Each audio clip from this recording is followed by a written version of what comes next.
Our next style is the vintage style.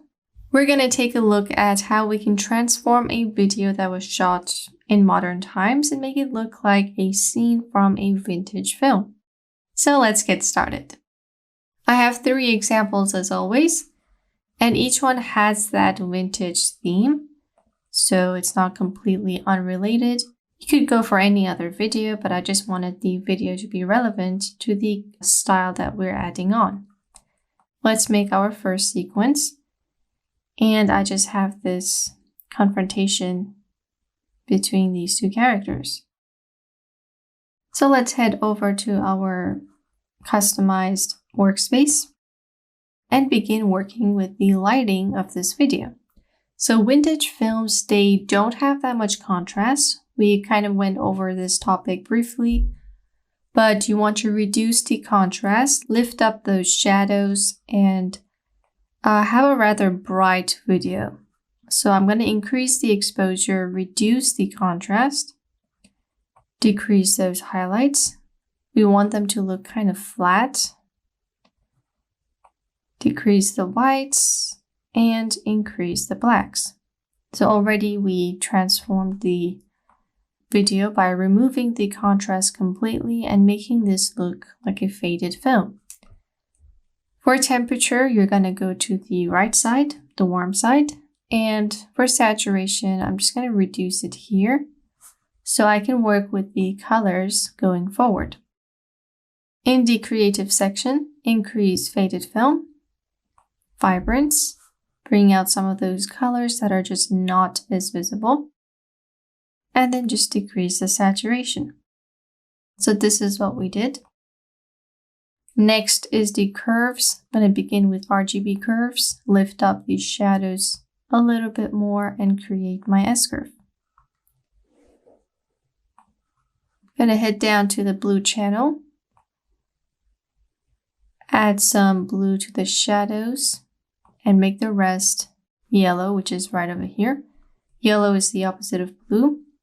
So if I bring this guy down, I'm going to be adding yellow to the midtones.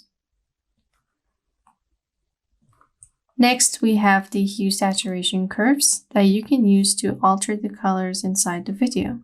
I will work with the blue we have back there. Saturation versus luminance.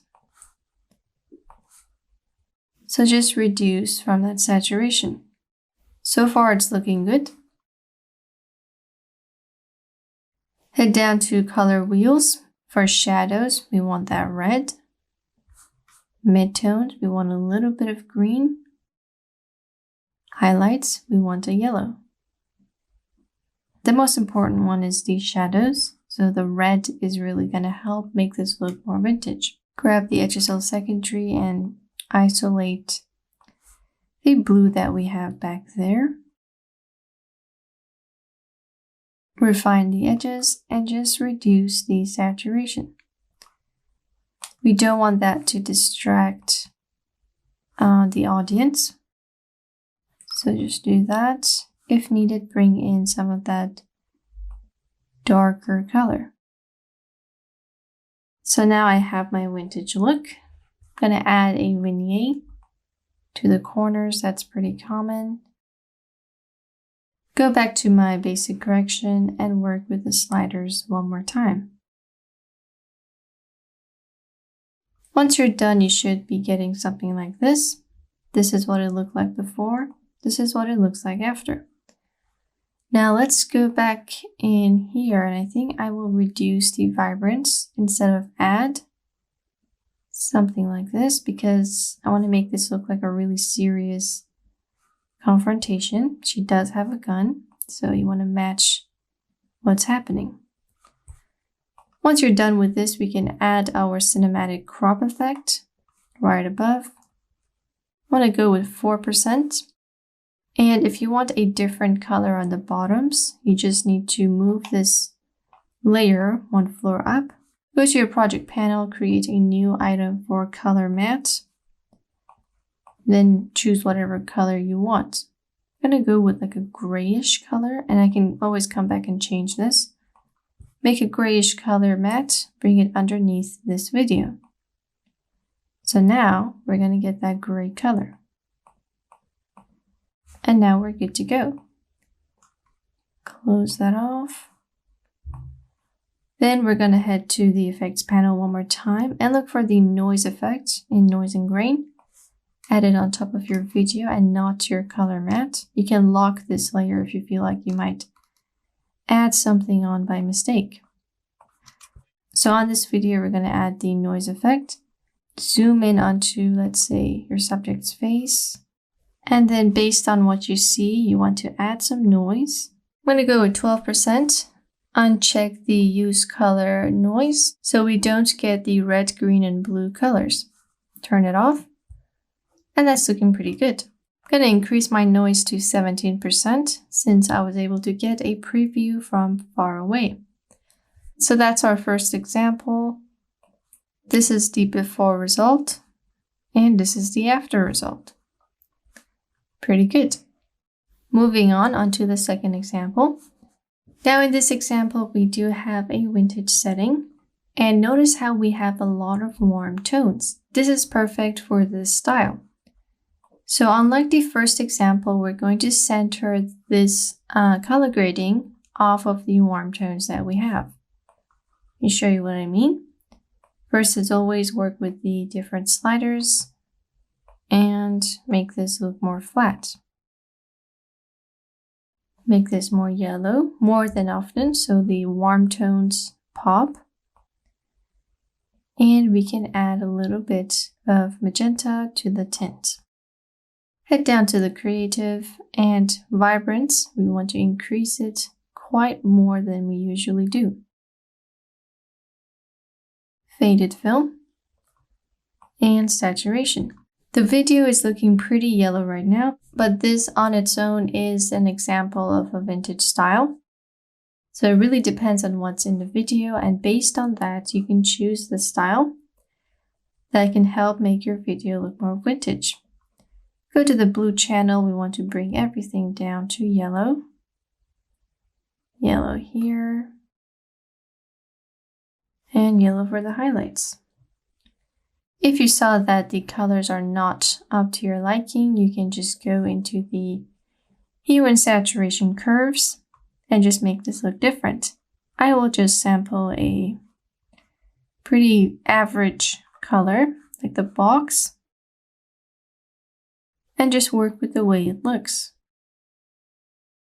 I'm going to lift up the edges by adding to the vignette amount, and that's looking pretty good.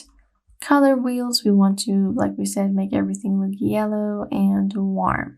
So that's the biggest goal here. Midtones go to the red. Highlights, we can kind of cool it down since it's mostly the ground and not really the vintage items.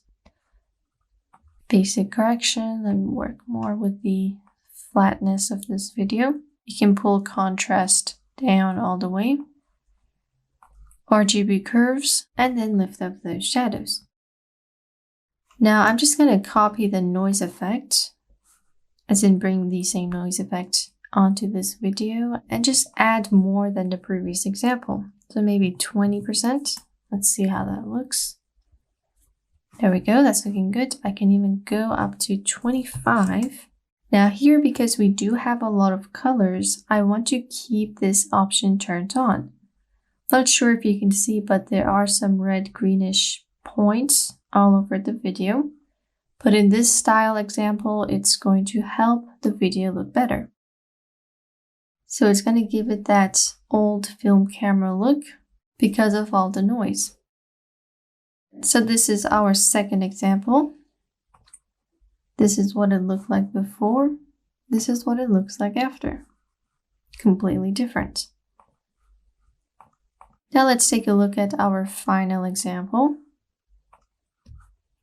and see how we can make this more vintage. Now again, we do have this chunk of warmth in the video, and then we have some desaturated tones as well, such as white and black. In this video, since I don't have that much color, I can just turn it black and white. So desaturate the video all the way, or you can keep a tiny bit, but personally I don't like that style. Head down to exposure, darken things up, make this video flat, lift those shadows, darken those highlights. Decrease the blacks, so we have some pure blacks in there, and increase the whites, because we don't want to make it look like we have a gray piece of paper, when in fact the paper is white. Faded film, get rid of that, then go to curves and make your S curve.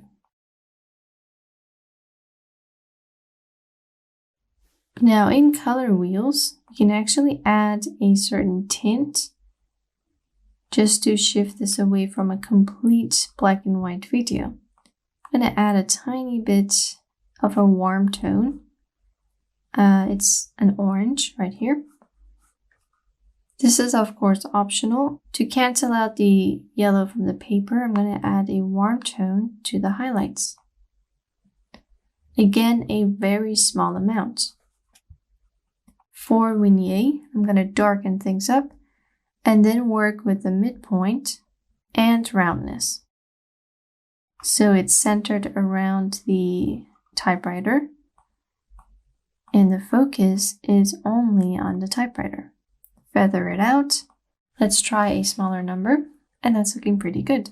Now on top of this, I can add some overlays that can make the video look more vintage-like. I just imported a damaged film overlay. This is in your resource pack. We used this before in a previous example, but it's perfect for the situation we have right now.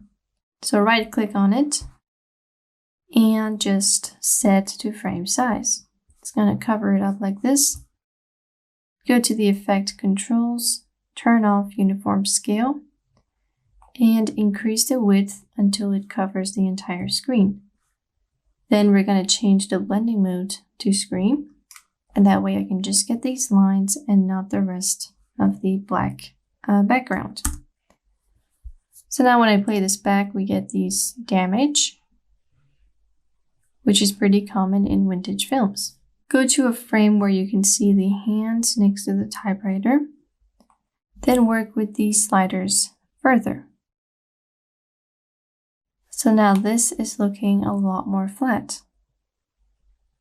Another thing that you can do is to move this guy one floor up. Alter option, click and drag right above. Onto this we can add a simple blur effect that can make the focus of the video less accurate. Fast blur, add it on, and just increase the blur by like 4 or less. So now what's happening is that we're not getting that crystal clear, sharp focus that is common with modern cameras. I'm going to choose 2, and now we have this effect. You can change the blend mode to lighten, get that glow that we looked at a few lessons ago. So you can either add this glow or simply blur out the video. I think the glow looks nice. There we go. So there is my vintage film. You can see the noise, the flatness, and everything else. We actually forgot to add noise. Let's go in here. Add the same noise effect and just work with the number as you please. You can actually add the noise effect on the damaged film. Since the video is black and white, you want to turn off this option. And now we're finished with our third example. So that's how easily you can transform your ordinary videos into vintage films. You can either choose a black and white style, a really vibrant style, or a desaturated style, based on what's happening inside the video. So I hope you guys enjoyed this lesson, and I will see you guys in the next one.